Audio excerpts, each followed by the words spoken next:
اعوذ باللہ من الشیطان الرجیم بسم اللہ الرحمن الرحیم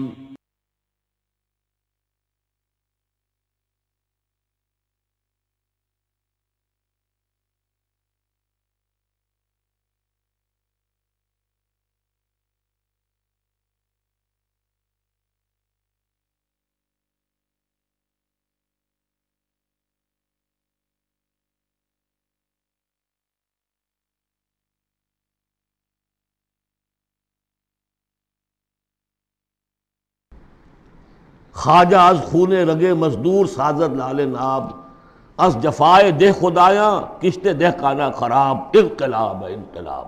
یہ اقبال کہتا ہوا مر گیا۔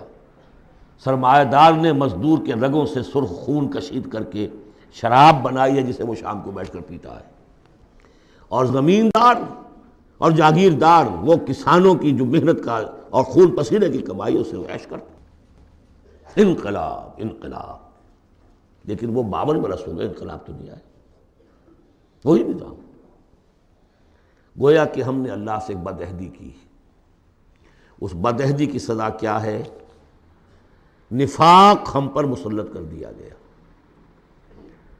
سورہ توبہ کی 3 آیات منافقین کی خاص قسم بیان فرمائی، وَمِنْهُمْ مَنْ عَاهَدَ اللَّهُ، جنہوں نے اللہ سے عہد کیا تھا، لَئِنْ آتَانَا مِنْ فَضْلِهِ، اگر اللہ ہمیں فضل سے نواز دے گا، غنی کر دے گا، لَنَصَّدَّقَنَّ وَلَنَكُونَنَّ مِنَ الصَّالِحِينَ، خوب صدقہ خیرات کریں گے، بالکل نیک ہو جائیں۔ لیکن جب اللہ تعالیٰ نے انہیں نواز دیا تو کیا کیا؟ بخلوا بہ، پھر انہوں نے بخل سے کام لیا، وَتَوَلَّوْا، پیٹھ موڑ لی، وَهُمْ مُعْرِضُونَ، اعراض کیا۔ نتیجہ کیا نکلا؟ فَعَاقَبَهُمْ نِفَاقًا فِي قُلُوبِهِمْ، اللہ نے ان کے دلوں میں نفاق ڈال دیا۔ اور نفاق وہ بیماری ہے، قرآن میں کہا گیا ہے ان المنافقین فی الدرک الاسفل من النار، جہنم کے سب سے نچلے طبقے میں۔ وہی جو اشد العذاب، یوم القیامت یردون الی اشد العذاب، اگر پورے دین پر کاربند نہیں ہوگے تو قیامت کے دن شدید ترین عذاب میں جھونکے جاؤ گے۔ ان المنافقین فی الدرک الاسفل من النار، اور منافقین کے بارے میں ہم نے سورہ توبہ میں بھی آیت پڑھ لی، سورہ منافقون میں بھی پڑھ لی۔ ان کے لیے اے نبی آپ 70 مرتبہ بھی استغفار کریں گے تو میں معاف نہیں کروں گا۔ استغفر لہم او لا تستغفر لہم ان تستغفر لہم 70 مرۃ لن یغفر اللہ لہم۔ اس نفاق کی 3 شکلیں ہیں۔ نفاق باہمی، وہ ایک قوم ایک نہیں رہی، اب ڈھونڈ اب اس کو چراغ رخ زیبا لے کر، اب وہ قومیتوں میں تحلیل ہو گئی، عصبیتیں، ایتھنک، لنگوسٹک، پروونشل، قوم کہاں ہے؟ تحلیل۔ نفاق باہمی، ایک نفاق کردار، جو حضور نے فرمایا کہ 3 نشانیاں ہیں منافق کی، اگر تینوں چیزیں ہوں تو وہ کٹر منافق ہے، خواہ نماز پڑھتا ہو، روزہ رکھتا ہو اور اپنے آپ کو مسلمان سمجھتا ہو۔ بخاری کی اور مسلم کی روایت ہے، جب بولے جھوٹ بولے، جب وعدہ کرے خلاف ورزی کرے، اور جب کہیں امین بنا دیا جائے تو خیانت کرے۔ اپنے معاشرے کو دیکھ لیجئے، میں تو یہ سمجھتا ہوں کہ جو جتنا بڑا ہے یہاں اتنا ہی بڑا جھوٹا، اتنا ہی بڑا وعدہ خلاف اور اتنا ہی بڑا خائن ہے۔ اب تو اربوں کے معاملے ہوتے ہیں، وہ خیانت جو ہے وہ کوئی سینکڑوں ہزاروں کی اب نہیں ہے، ملین اور بلینز کا معاملہ، الا ماشاء اللہ، سوائے اس کے کہ جو اللہ تعالیٰ نے کوئی، لیکن یہ کہ وہ ایکسیپشنز ہیں۔ اور تیسری سب سے بڑی منافقت اس وقت ہے ہمارے دستور کی منافقت۔ قرارداد مقاصد میں اللہ کی حاکمیت بھی ہے، اور اسی قرارداد مقاصد میں غیر اسلامی چیزیں بھی ہیں، اسی دستور کے اندر یہ دفعہ بھی موجود ہے۔ کوئی قانون سازی یہاں کتاب و سنت کے منافی نہیں کی جا سکتی، لیکن آپریٹو نہیں ہے۔ آپریٹو اس انداز میں ہوگی کہ آئیڈیالوجی کونسل بنا رکھی ہے، وہ دیکھتی رہے گی اور ہر سال رپورٹیں پیش کرتی رہے گی۔ رپورٹوں کا کیا حشر ہوگا، ان کی امپلیمنٹیشن گارنٹیڈ ہے یا نہیں، کوئی ذکر نہیں۔ فیڈرل سید کوڈ بنائی، 2 ہتھکڑیاں بھی پہنا دی، اس کو 2 بیڑیاں بھی پہنا دی۔ دستور پاکستان بھی تمہارے دائرے سے خارج، جو جوڈیشل لاز ہیں وہ بھی تمہارے دائرے سے خارج، فیملی لاز بھی تمہارے دائرے سے خارج، اور مالی قوانین بھی 10 سال کے لیے تمہارے دائرے سے خارج۔ اس سے بڑا مکر اور فریب اور اس سے بڑا جھوٹ اور اس سے بڑا دھوکہ کوئی نہیں ہو سکتا اسلام کے ساتھ۔ اب اس کی سزا جو ہے وہ بھگت رہے۔ نمبر 3، مذہبی دہشت گردی. کبھی سنی تھی اس نوعیت کی؟ کون کر رہے ہیں؟ چاہے وہ اعلی کار ہو باہر کے، ہیں تو یہاں کے، باہر والا آدمی کوئی آ کے نہیں کر رہا ہے تو یہاں کے اعلی کار بن گئے ہوں گے، وہ را کے ہوں، وہ موساد کے ہوں، کوئی بھی ہوں. لیکن یہ کہ اگر یہ مذہبی یہ تلخی نہ ہو تو یہ کور کیسے مل جائے انہیں؟ اس کے لیے آپ نوٹ کیجئے سورہ انعام کی آیت نمبر 65. اللہ نے اپنے 3 قسم کے عذاب گنوائے، جن میں بدترین عذاب یہ ہے. هو القادر، کہہ دیجئے نبی اللہ اس پر قادر ہے، ان یبعث علیکم عذابا من فوقکم، کوئی عذاب تمہارے سروں کے اوپر سے بھیج دے، او من تحت ارجلکم، تمہارے قدموں کے نیچے سے زمین پھٹ جائے، زلزلہ آ جائے، او یلبسکم شیعا، یا تمہیں گروہوں میں تقسیم کر دے، ویذیق بعضکم بعض بعض، ایک دوسرے کی طاقت کا مزہ چکھو. یہ 3rd type of punishment, divine punishment, جس کا ہم اس وقت شکار ہیں. 4تھے درجے میں معاشی اعتبار سے ملک تباہ ہو چکا ہے، دیوانہ ہو چکا ہے ملک. ادھر سے پھر ایک لہر بھی شروع ہو چکی ہے جس کی خبر دی تھی. دجال جو ہے 1 سال چند مہینے کا معاملہ ہے کہ جس میں وہ پوری دنیا میں پھر جائے گا، اور رزق کے خزانوں پر اتنا قبضہ ہو جائے گا اس کا کہ جو کفر کرے گا اس کو دے گا، باقی کسی کو نہیں دے گا. اور اگر رشیا میں ہو سکتا تھا کہ ڈبل روٹی نہیں رہی تھی، وہ جو فضاؤں میں جو سب سے پہلے گیا ملک، خلاؤں میں گیا، وہاں ڈبل روٹی نہیں ملتی تھی. وہاں ایک بوڑھی عورت کا فوٹو میں نے دیکھا تھا، شدید ترین سردی میں اپنا پل اوور دے رہی ہے ایک مچھلی لینے کی. یہ حال ہوا اس ملک کا. ہمارا جو حال ہوگا اس کو اچھی طرح سمجھ لیجئے. یہ جو سورہ سبا کی آیت میں نے سنائی تھی، لَقَدْ كَانَ لِسَبَإٍ فِي مَسْكَنِهِمْ آیَةٌ، سبا قوم سبا میں بھی اللہ نے فرمایا ان کے وطن میں ہم نے ایک نشانی رکھی تھی، جنتان عن یمین و شمال، 2 جنتیں دی تھی ہم نے. پاکستان بھی 2 جنتوں پر مشتمل تھا، مشرقی پاکستان، مغربی پاکستان. کلوا من رزق ربکم واشکروا لہ بلدۃ طیبۃ ورب غفور، کھاؤ اللہ کے رزق میں سے. کتنی خوشحالی تھی پاکستان پڑھنے کے بعد. ہندوستان جیسی کوئی شخص داخل ہوتا تھا پاکستان سے، وہ کہتا تھا کہ ہم کسی بڑے ترقی یافتہ ملک سے اور بڑے کسی دقیانوسی ملک میں داخل ہو گئے، اور وہاں سے جو آتا تھا وہ سمجھتا تھا کہ ہم کسی ویسٹرن ملک میں آ گئے. کتنی خوشحالی تھی. کلوا من رزق ربکم بلدۃ طیبۃ ورب غفور. فاعرضوا، جب اعراض کیا تو پھر کیا ہوا؟ پھر جو عذاب ہم نے بھیجا ہے، ہم نے ان کے دونوں باغوں کی جگہ پر بس کو ان کے لیے 2 جنگل پیدا باقی رہ گئے، جن میں کوئی پیلو، کوئی اور ڈیلے، کوئی کسیلی سے کچھ چیزیں پیدا ہو گئی، زیادہ سے زیادہ بیر. اللہ اللہ خیر صلی اللہ. ذالک جزیناہم بما کفروا، جو انہوں نے ناشکری کی تھی اس کا ہم نے بدلہ انہیں دیا. وہل نجازی الا الکفور، اور ایسا بدلہ ہم دیتے انہی کو ہیں جو انتہائی ناشکر ہیں.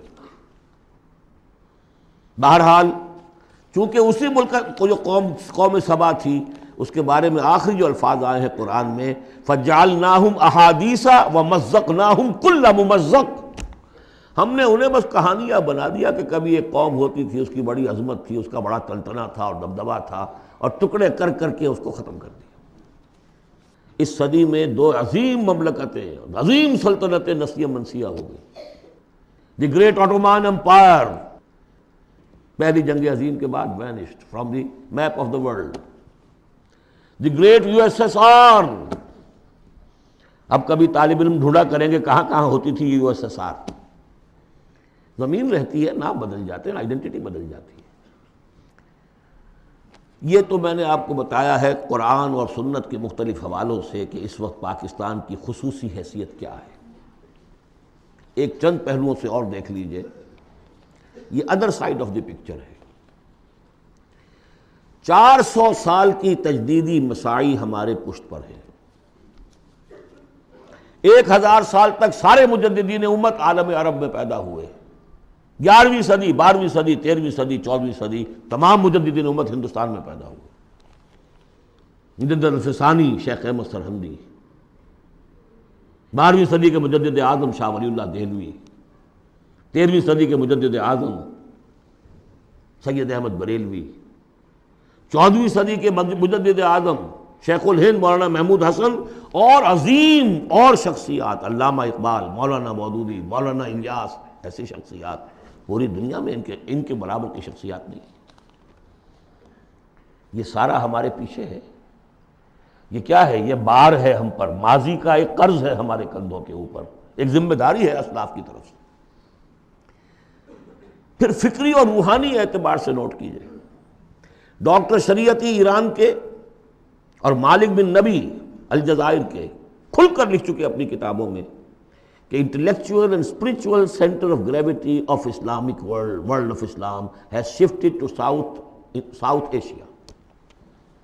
اقبال جیسا مفکر جو پیدا ہوا، آپ اندازہ کیجیے، ایک زمانے میں کبھی بغداد ہوتا تھا علم کا مرکز، پھر اسپین ہوا ہے علم کا مرکز، پھر شمالی افریقہ بنا ہے جہاں ابن خلدون جیسی شخصیتیں ابھری ہیں۔ اس کے بعد وہ کہتے ہیں کہ اب جو اسلام کا روحانی اور intellectual centre of gravity of this امہ has shifted to the South Asia. تیسری بات یہ کہ بھارتی مسلمانوں نے پاکستان بنانے کے لیے گویا کہ ایک طرح سے اپنا فرض کفایہ ادا کیا تھا۔ انہیں معلوم تھا کہ یہاں تو پاکستان نہیں بنے گا، انہوں نے کس لیے حصہ لیا؟ کہ وہ اسلام کا بول بالا کرنے کے لیے، یا کم سے کم امت کا اکثر حصہ 2/3 تو بچ جائے اس سارے دباؤ سے کہ جو آ رہا تھا۔ تو اس حوالے سے ان کا بھی تو ذمہ داری کا بوجھ پھر ہمارے کندھوں پر ہے۔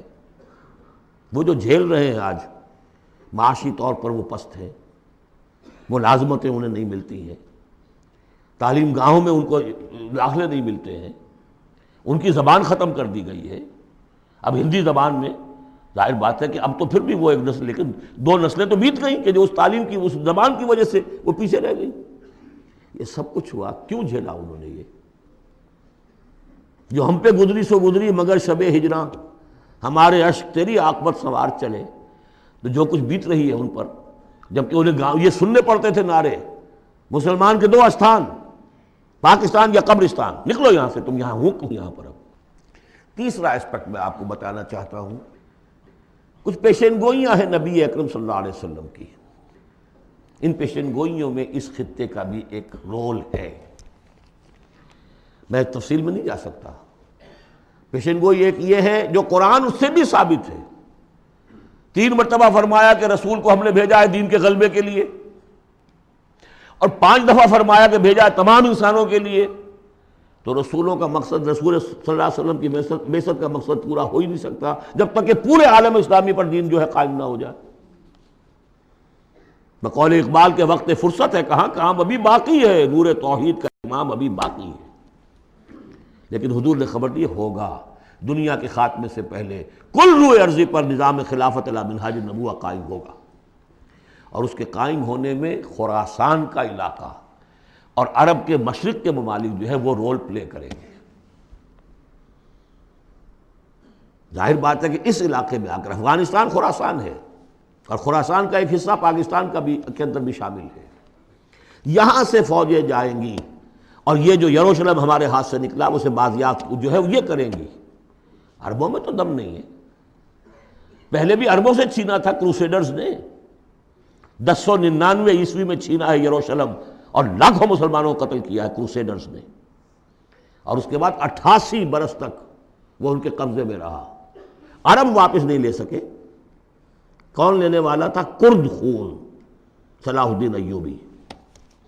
اب پھر عربوں سے چھینا ہے انہوں نے، قوم بودی ہو چکی ہے، ان میں دم نہیں ہے، عیاشیوں نے اور دولت نے ان کو خالی کر دیا، کھوکھلا کر دیا۔ اب بھی کوئی لیں گے تو فرمایا کہ خراسان کی طرف سے جھنڈے آئیں گے، انہیں کوئی روک نہیں سکے گا جب تک کہ یہاں نہ پہنچ جائیں، اور یہاں ایلیا میں جا کر، یروشلم میں جا کر نصب نہ ہو جائیں۔ اس میں بھی ایک رول ہے پاکستان کا۔ میرے عرب کو آئی ٹھنڈی ہوا جہاں سے، میرا وطن وہی ہے، میرا وطن وہی ہے۔ میں نے 3 اسپیکٹ سے تو آپ کو جو ماورائے زمان و مکان فرائض ہیں ایک مسلمان کے، اللہ کے حقوق کے حوالے سے، رسول کے قرض کے حوالے سے، انسانوں کے حقوق کے حوالے سے بیان کیے، اور 3 ہی اعتبار سے پاکستان کا جو اسپیشل رول ہے۔ ایک تو یہ کہ جو ہماری جینیسس آف پاکستان ہے، اس کی بنیاد کیا تھی، قرآن میں اس کا بھی ذکر ہے۔ آج جس صورت سے ہم دو چار ہیں، منافقت کے 3 اسپیکٹس، قرآن میں اس کا بھی ذکر ہے۔ جو معاشی ہمارے ہاں بدحالی آ چکی ہے قرآن کا، اس کا بھی ذکر ہے جو سورہ سبا میں ہم نے دیکھ لیا۔ اور جو اندیشے ہیں، مزقناہم کل ممزق جعلناہم احادیث، کہ بس کہانیاں رہ جائیں گی، کبھی ایک ملک بنا تھا، قائم تھا، اس کا عین امکان موجود ہے، بلکہ بین الاقوامی ادارے تو اس کو کہتے ہیں کہ ہوگا، بڑی جلدی ہو جائے گا۔ پچھلے دنوں وہ رپورٹ شائع ہوئی تھی امریکہ کی فارن آفس کی رپورٹ، کہ اتنے سالوں کے بعد پاکستان نام سے کوئی ملک دنیا میں نہیں ہوگا۔ اب میں چاہتا ہوں ذرا پازیٹیو سائڈ دکھاؤں، ہمارے پاس کچھ ایسٹس بھی ہیں یا نہیں۔ پہلی بات یہ ہے کہ چاہے کتنا ہی متزلزل ہے، کچھ ہے، پاکستان کے دستور میں اسلام جتنا آ گیا ہے، اگرچہ اس کی تکمیل جو ہے بہت مشکل ہے، لیکن اتنے حصے کو بھی نکال دینا کسی کے مائی کے لال کے لیے ممکن نہیں ہے۔ قرارداد مقاصد آئی ہے، اللہ کی حاکمیت کا اقرار ہے، گویا کہ نظام خلافت اصولاً دستوری طور پر پاکستان میں نافذ ہو چکا ہے۔ ایسے جیسے میں مسلمان ہوں، چاہے میں عمل نہیں کر رہا اسلام پر، مسلمان ہوں، ہمارا ہر شخص مسلمان ہے چاہے وہ عمل نہیں کر رہا ہے، اسی طرح پاکستان مسلمان ملک بن گیا ہے جب اس نے کہا sovereignty belongs to him and not to us۔ حاکمیت اللہ کی ہے، اور ہمارے ہاتھ میں جو اختیارات ہیں وہ ایک سیکریٹ ٹرسٹ ہے، اور یہ سیکریٹ ٹرسٹ استعمال ہوگا اسی حاکم مطلق کی دی ہوئی عائد کردہ حدود کے اندر۔ یہ ہے لا الہ الا اللہ، دستوری زبان میں یہ لا الہ الا اللہ، ان الحکم الا للہ لہ الملک۔ پھر یہ کہ ایک بہت بڑا ایسٹ یہ ہے، بہت سی تحریکوں، بہت سے مصنفین، علامہ اقبال، مولانا مودودی اور بھی بہت سے مصنفین کی مسائل سے پاکستان میں جوان، ادھیڑ اور بوڑھے عمر کے لوگوں کی بہت بڑی تعداد ہے جو 2 چیزیں ان کے اندر موجود ہیں۔ نمبر 1، انہیں یہ معلوم ہو چکا ہے کہ ہمارا دین اسلام دین ہے، مذہب نہیں ہے، یہ پوری زندگی کا دین ہے، معلوم ہے۔ وہ دور گزر گیا جب کہ سمجھا جاتا تھا کہ بس نماز روزہ دین ہے، کچھ لوگ اب بھی ہیں، لیکن یہ معلوم ہے سب کو کہ یہ کل زندگی کا دین ہے۔ عبادت کا مطلب صرف نماز روزہ نہیں ہے، پوری زندگی میں اللہ کی بندگی ہے۔ وہ تصور دی ہاتھ سے دے کر اگر آزاد ہو ملت ہے، ایسی تجارت میں مسلمان کا خسارہ۔ کوئی دین و دنیا میں جس دم جدائی، حوث کی امیری حوث کی وزیری، جدا ہو دین سیاست سے تو رہ جاتی ہے چنگیزی۔ یہ اقبال کا پیغام تھا، وحدت دین و دنیا، دنیا کو تابع کرنا ہے دین کے۔ اور یہ کہ بہت سے لوگوں کے دلوں میں اس کی امنگ بھی ہے، خواہش بھی ہے، جذبہ بھی ہے۔ افسوس صرف یہ ہے کہ ایک تو بٹے ہوئے ہیں بہت، اپنی سیاسی مصلحتوں میں اس کو پیچھے رکھ کر اپنی پارٹی، اپنی شخصیت، اس کو ابھارنے کی فکر ہے۔ ایک خلط مبحث بہت تھا کہ کیسے دین یہاں لائیں، غلطی سے یہ سمجھا کہ الیکشن میں حصہ لو، ووٹ مل جائیں گے تو اسلام نافذ کر دیں گے، لیکن اس میں سمجھتا ہوں کہ اب بہت حد تک کمی ہو گئی ہے۔ تمام مذہبی جماعتیں یہ سمجھ چکی ہیں الیکشن کے ذریعے سے یہاں کچھ نہیں ہو سکتا، اسلام نہیں آ سکتا۔ تیسرے یہ کہ ایک عظیم قرآنی تحریک الحمدللہ اس ملک کے اندر قائم ہوئی اور چلی۔ کبھی سنا تھا؟ اپنے بڑوں سے پوچھ لیجئے، کبھی 6 گھنٹے بھی نماز تراویح کے لیے لوگ کسی مسجد میں رہے؟ پورا قرآن کا ترجمہ، درس قرآن کی محفلیں، 500 700 آدمی جمع، جبکہ کوئی سیاسی نعرہ نہیں، کوئی اختلافی بات نہیں۔ جو لوگ رہے یہاں پر 25 دن جنہوں نے مجھے سنا ہے، کہیں کوئی اختلافی فرقے وارانہ کوئی بات؟ قرآن ایز سچ، قرآن سمجھو۔ یہ تحریک جو ہندوستان میں شروع ہوئی تھی شاہ ولی اللہ دہلوی سے، الفوز الکبیر انہوں نے لکھی، قرآن کا ترجمہ فارسی میں کیا، ان کے 2 بیٹوں نے اردو میں اس سے پہلے ترجمہ کرنا گناہ سمجھتے تھے لوگ۔ آج بھی بعض لوگ ہیں جو ترجمہ پڑھنے کو گناہ سمجھتے ہیں، بس قرآن پڑھو اور ثواب حاصل کر لو۔ ہے بہت بڑی جماعت بھی ہے جو یہ کہتی ہے۔ مسئلہ پوچھنا تو عالم دین سے پوچھ لو، تم خام کا ترجمہ کیوں پڑھتے ہو؟ تمہارے ذہن میں شکوک و شبہات پیدا ہو جائیں گے، بس پڑھو اور پڑھ کے ثواب لو۔ یہ شاہ ولی اللہ نے جب فارسی میں ترجمہ کیا، انہیں قتل کرنے کی سازش ہو چکی تھی، اس نے اتنا بڑا جرم کیا، اتنا بڑا گناہ کیا۔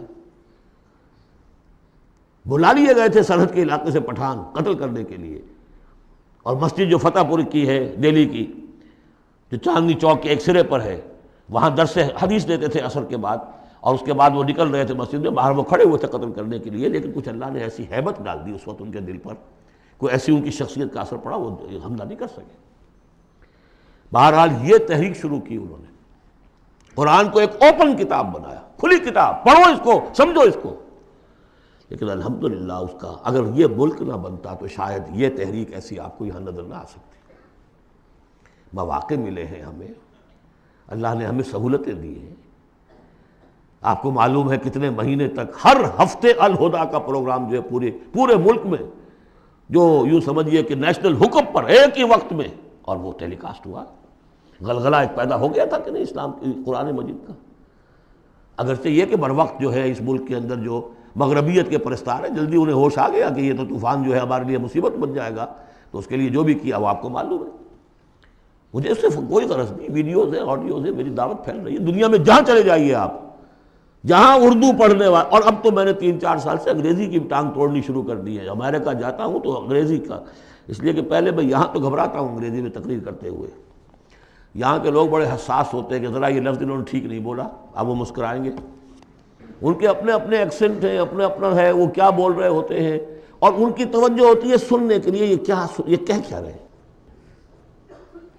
تو الحمدللہ کہ اب تو میں جاتا ہوں تو 1.5 مہینے میں ایک دفعہ، پچھلی مرتبہ میری ایک تقریر اردو میں ہوئی ایک جگہ پر، باقی سب انگریزی میں، پورا یہ میسج انگریزی میں جا چکا ہے، عربوں کو، لوکل وہاں کے افرو امریکنز کو، پھر وہاں سے ہو کر مختلف، وہ تو نرس سینٹر ہے امریکہ اس وقت، وہاں سے جہاں جہاں وہ چیز پہنچ رہی ہے، تو اب اس کا کوئی نتیجہ انشاءاللہ نکلے گا، اور اس کا مرکز اللہ نے اس ملک کو بنایا۔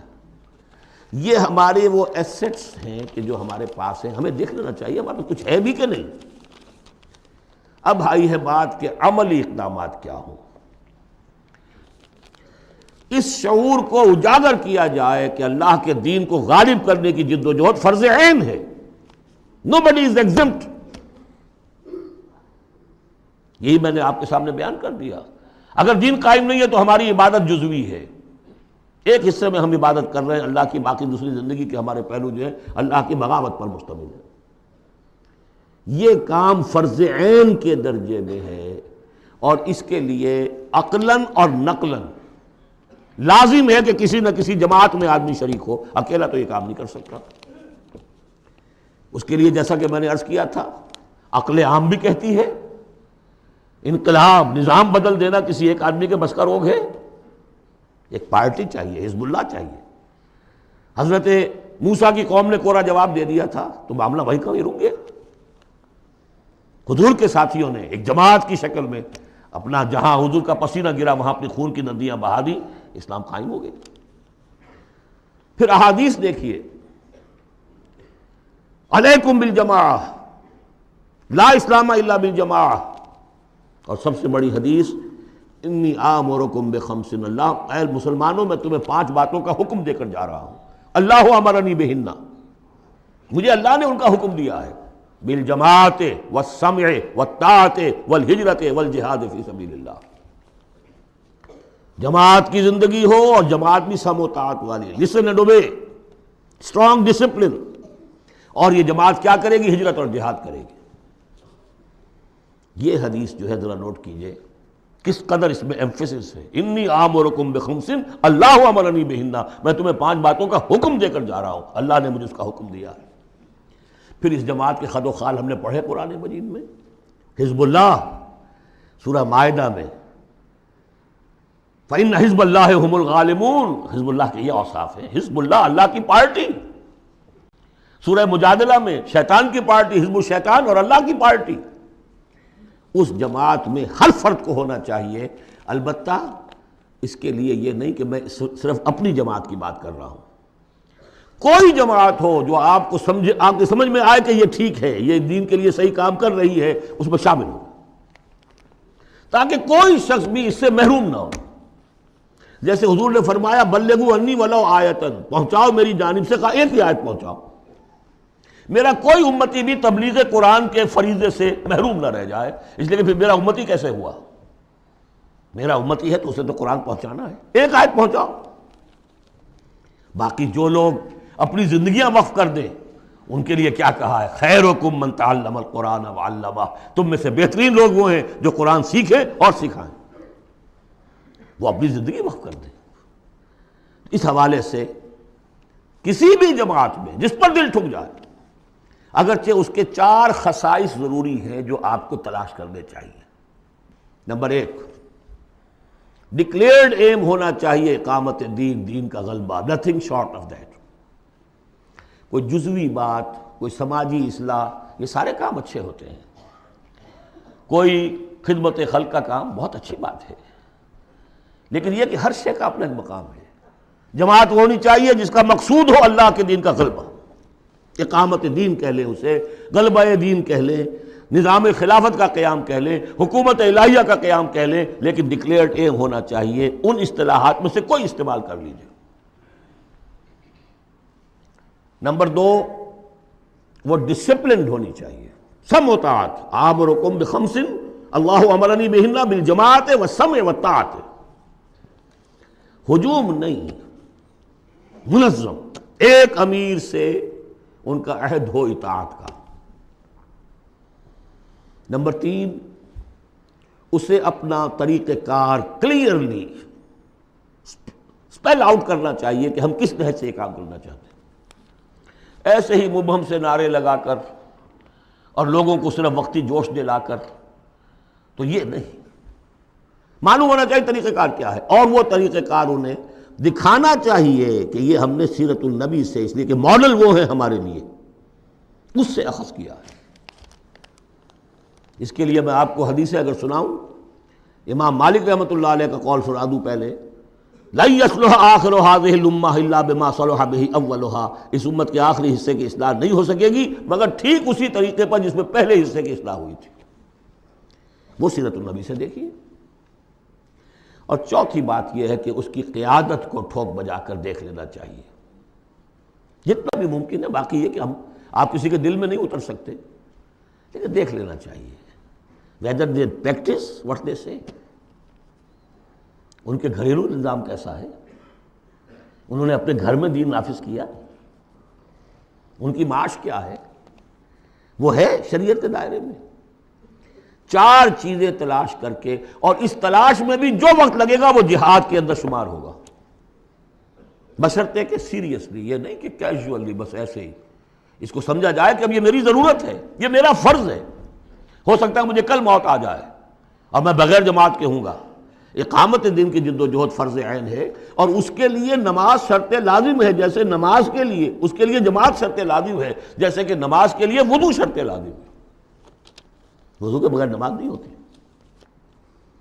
یہ 4 شرطوں میں انسان تلاش کرے، جو بھی سمجھ میں آ جائے، جو بھی سمجھ میں آ جائے، فاتقوا اللہ ما استطعتم۔ لیکن یہ کہ یہ معلوم ہو ہمارے ملک کی بھی بقا اسی میں ہے، اس کا استحکام بھی اسی میں ہے۔ یہ کشتی ڈوبتی ہے تو ہم ڈوبیں گے، یہ تیرتی ہے تو ہم تیریں گے، خالص دنیاوی اعتبار سے بھی سوچنے کی بات ہے۔ اور پھر یہ کہ اللہ کے ساتھ وعدہ خلافی کی اس سے کہیں زیادہ سزا کہیں مل نہ جائے۔ مشرقی پاکستان جب علیحدہ ہوا تھا کتنی بڑی سزا ملی تھی، 93,000 قیدی مسلمان قوم کا اس ہندو کے پاس جس پر کہیں 800 برس حکومت کی، کہیں 1000 برس حکومت کی، بیڑوں بکریوں کی طرح انہیں ٹرکوں میں لاد کے لے کر گئے ہیں، جیسے ڈیرہ غازی خاطر بکریاں اور بھیڑیں آتی ہیں لاہور میں ذبح ہونے کے لیے۔ ٹائیگر جرنیل اور اپنا جو ہے پستول پیش کر رہا ہے، یؤت الجزیۃ عن ید وہم صاغرون، اور اندرا گاندھی کو کہنے کا موقع ملا we have avenged our 1000 years defeat، اور ہم نے 2 قومی نظریے کو بے آف بنگال میں غرق کر دیا ہے۔ پاکستان میں جس طرح بھارتی پکچروں کے ویڈیو دیکھے جاتے ہیں اور جس طرح وہ سنا جاتے ہیں پروگرام، وہ کالونائز تو ہم کر چکے ہیں۔ Bharat has already colonized Pakistan, culture پر قبضہ انہوں نے کر لیا ہوگا تو بتایا کیا گیا آپ کے پاس؟ یہ سونیا گاندھی کا بیان تھا۔ تو غور کر لیجئے، ایک کام یہ کہ ہر شخص لگے سوچے یہ میری زندگی اور موت کا مسئلہ ہے، یہ میرے دین کا فرض عین ہے، یہ میرے اللہ کا حق ہے، یہ مجھ پر میرے رسول کا حق ہے، یہ مجھ پر پوری نوع انسانی کا حق ہے، یہ مجھ پر میرے وطن کا حق ہے، میرے ملک کا حق ہے، میری 400 برس کی تاریخ کا حق ہے، اور جو بھی خبریں دی ہیں محمد الرسول اللہ صلی اللہ علیہ وسلم، ان سے بھی میرے اندر یہ جذبہ پیدا ہو جانا چاہیے کہ ان کی صداقت کو ثابت کرنے کے لیے تن من دھن لگا دوں۔ اب میں چند باتیں عرض کروں گا۔ جو میں نے کہا کہ یہ تو ہے کوئی جماعت آپ تلاش کریں، اور اس کے بعد بھی انسان آنکھیں کھلی رکھے، کان کھلے رکھے، غور کرتا رہے۔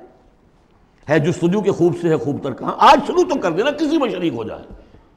اس میں یہ بات بھی عرض کر دوں کہ میرے نزدیک جماعت کی بنیاد جو ہے مسنون اور منسوس اور معصور وہ ہے بیعت کا نظام۔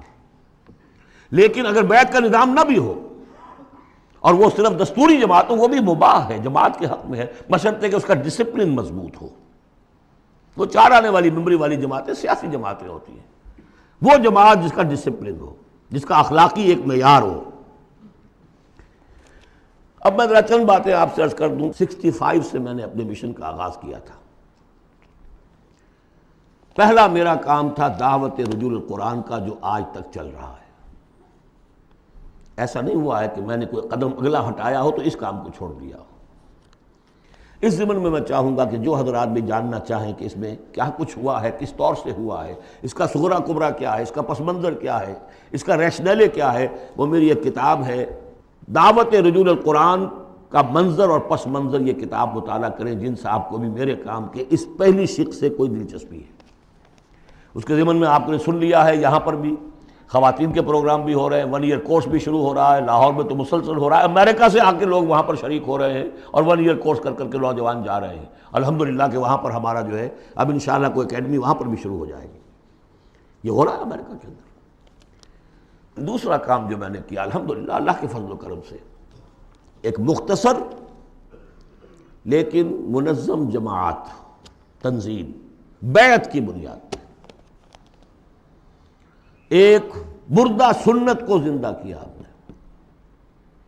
میرا دعویٰ یہ ہے کہ بنیاد کسی جماعت کی قرآن، حدیث، سنت، سیرت اور 1400 برس کی تاریخ دنیا جو ہماری مسلمانوں کی ہے، 1300 برس تک کم سے کم کوئی اور بنیاد اجتماعیت کی ہے ہی نہیں سوائے بیعت کے۔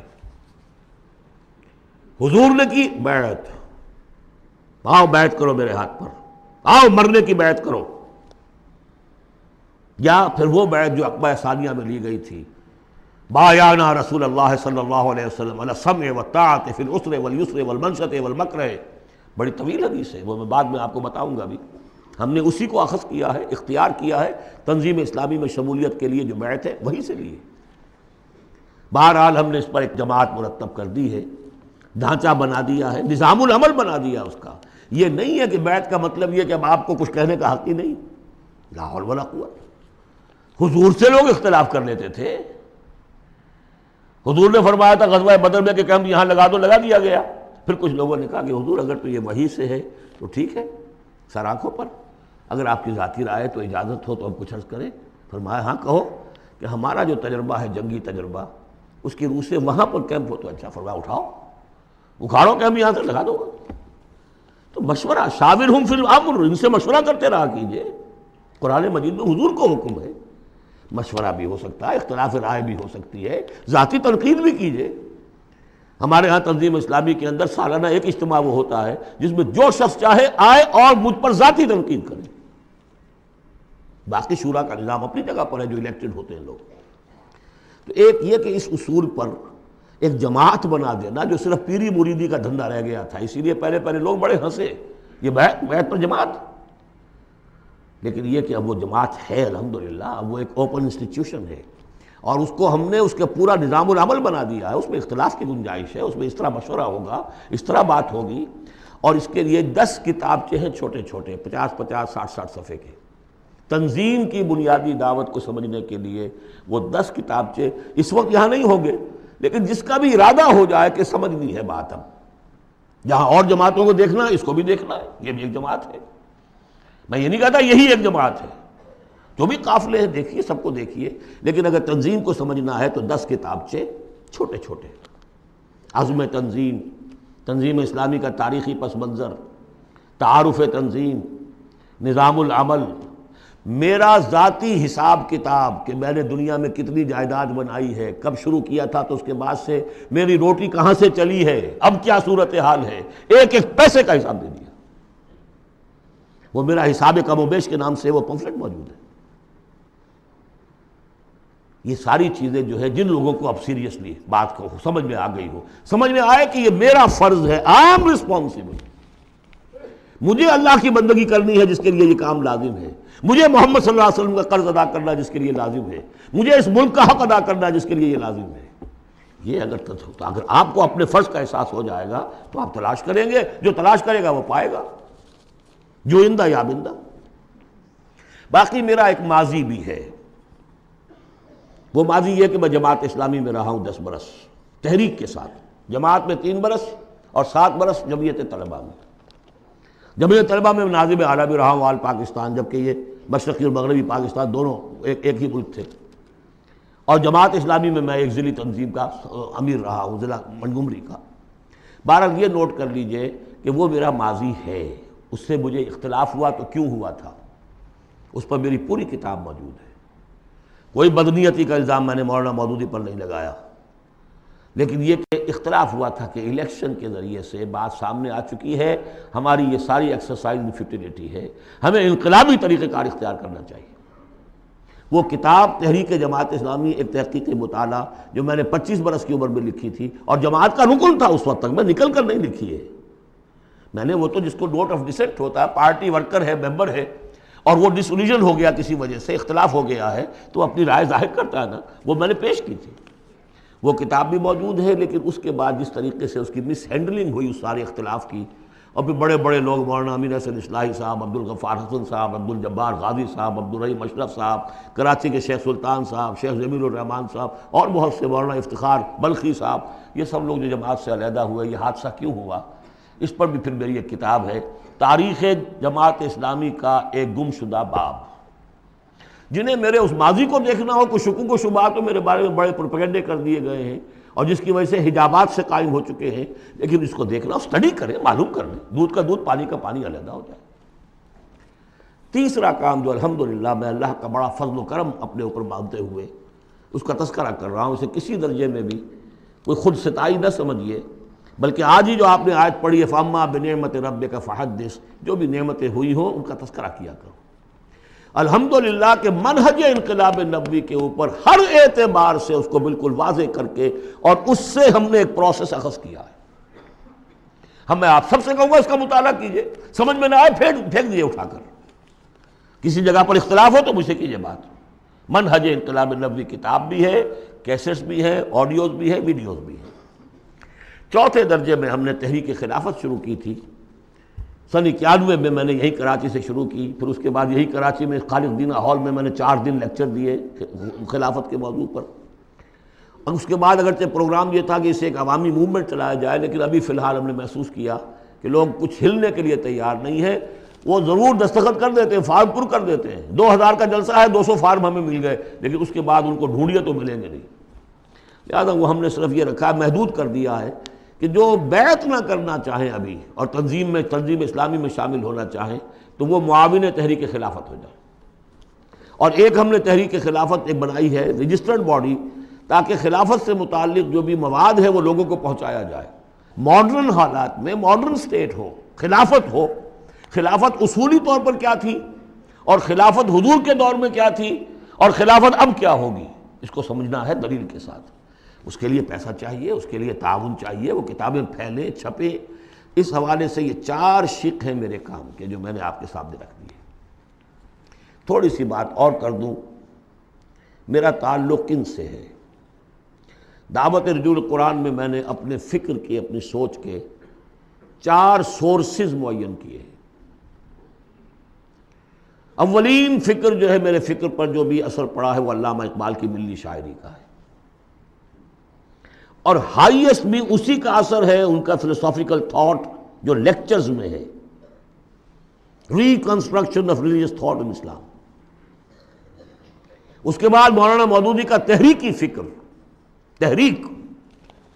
اقبال مفکر تھے، وہ تحریک چلانے والے آدمی نہیں تھے، اگرچہ ابھی معلوم ہوا ہے ڈاکٹر برہان احمد فاروقی نے انتقال سے پہلے کتاب لکھ دی، جس سے ثابت ہوتا ہے کہ علامہ اقبال عمر کی آخری سٹیجز میں سن 35-36 میں بیعت کی بنیاد پر ایک جمعیت شبان المسلمین قائم کرنا چاہتے تھے، اور اس کا دستور بھی مرتب ہو گیا تھا۔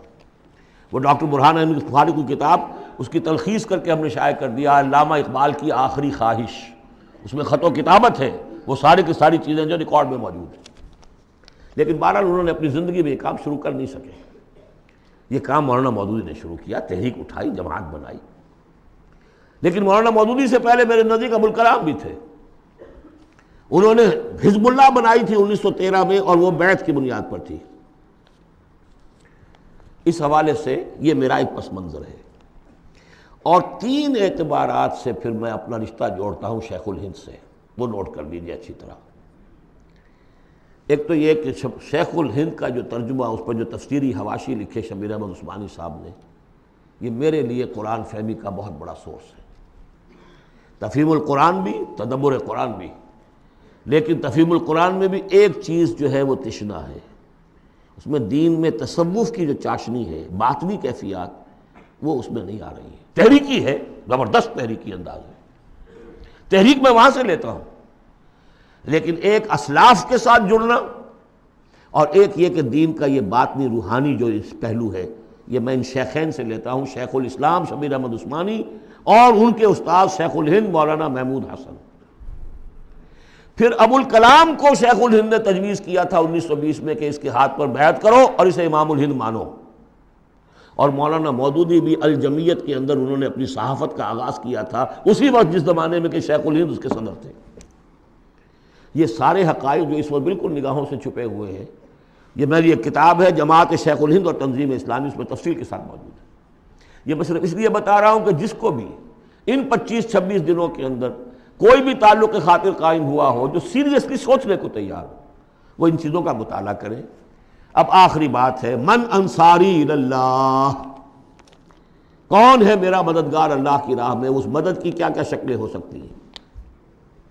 سب سے پہلے تو یہ جو میرے فکر سے متفق ہو گئے، جو طریقہ کار ان کے سامنے آیا ہے اس کو انہوں نے مان لیا، اگر وہ مجھ سے واقف بھی ہیں اور مجھ پر اعتماد بھی کر سکتے ہیں تو تاخیر نہ کریں اور بیعت کریں اور تنظیم اسلامی میں شامل ہو جائیں۔ اس بیعت کی وضاحت میں ابھی اس حدیث کی روح سے کروں گا بعد میں۔ یہ نہیں اگر اس سے کمتر ابھی آپ چاہتے ہیں کہ کوئی نسبتاً کمتر معاملہ رہے ابھی بیعت کے معاملے میں، اتنا اقدام جو ہے فوری طور پر نہ ہو، تو یہاں کی انجمن خدام القرآن ہے، اس کے ممبر بنیے، 1 ایئر کورس شروع ہو رہا ہے، اس میں وقت نکالیے۔ آپ نے جو ہے مختلف پروفیشنل تعلیم کے اوپر کتنے سال لگائے ہیں؟ کوئی ایم ایس کر کے آتا ہے امریکہ سے، کتنے سال لگائے ہوتے ہیں؟ کیا 1 سال بھی نہیں نکال سکتے زندگی کا؟ اللہ پوچھے گا تم سب کچھ پڑھ لیا، تم نے انگریزی پڑھ لی، تم نے اتنی پڑھ لی انگریزی کہ انگریزوں کو پڑھا دو، اور عربی اتنی بھی نہ سیکھی کہ تم میری کتاب کو براہ راست سمجھ سکتے۔ ہم نے ان کے لیے 1 ایئر کورس شروع کیا ہے کہ جو لکھے پڑھے جاہل ہیں، اس اعتبار سے کہ ایک طرف پی ایچ ڈی ہے، ڈاکٹریٹ کی ہوئی ہے، دوسری طرف الف بے تے قرآن کی معلوم نہیں۔ نمبر 3، تحریک خلافت جو ہے اس کی 2 شکلیں ہیں۔ معاون تحریک خلافت وہ تنظیم اسلامی کے تابع ہوگا، تنظیم اسلامی کے ساتھ ہوگا، لیکن بیعت کیے ہوئے نہیں ہوگا۔ جو بیعت کرتا ہے وہ رفیق کہلاتا ہے تنظیم اسلامی کا۔ اور دوسرا یہ کہ ہم نے ایک ایسی جماعت بنائی ہے جس میں کہ اس لٹریچر کو پھیلانے کے لیے ہمیں وسائل چاہیے، اس کی ممبرشپ ہے۔ جو شخص بھی صاحب استطاعت ہے 500 روپے ماہانہ اگر وہ تحریک خلافت کو دے سکتا ہے تو وہ اس کا رکن بنے گا۔ وہ ایک رجسٹرڈ باڈی ہے، اس کے سارے حساب کتاب جیسے انجمنوں کے ہوتے اس طریقے سے ہیں۔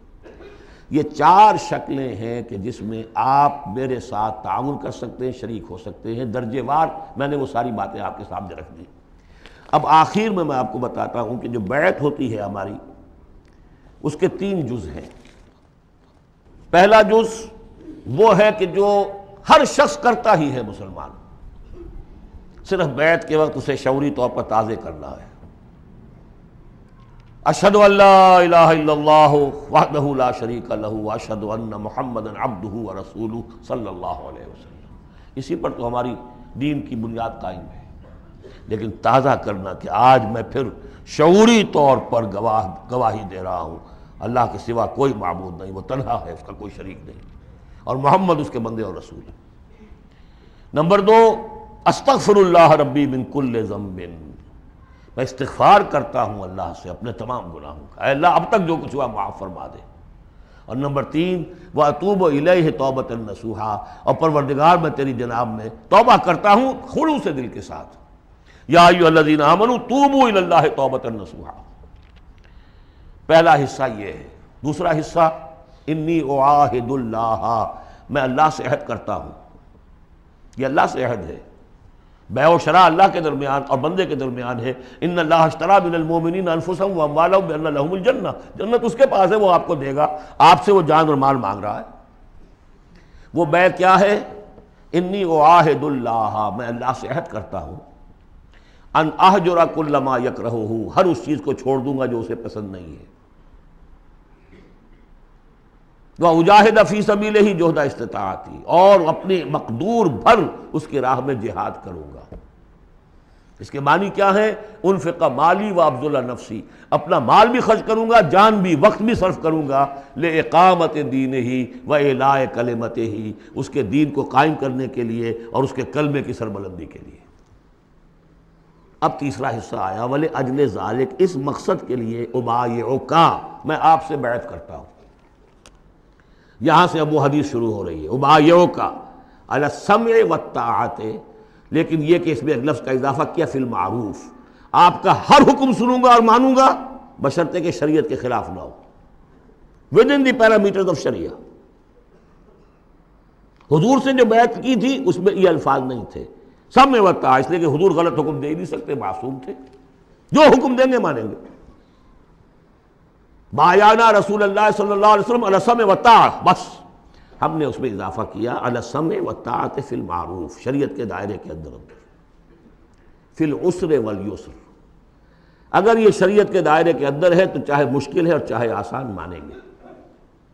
والمنشط والمکرہ، چاہے ہماری طبیعتیں آمادہ ہوں اور چاہے ہمیں اپنی طبیعتوں پر جبر کرنا پڑے مانیں گے. وعلی اثرۃ علینا، اور چاہے ہم پر آپ دوسروں کو ترجیح دے دیں، ہم یہ نہیں کہیں گے کہ ہم پرانے ساتھی ہیں، آپ نے نو وارد کو امیر بنا دیا، نہیں.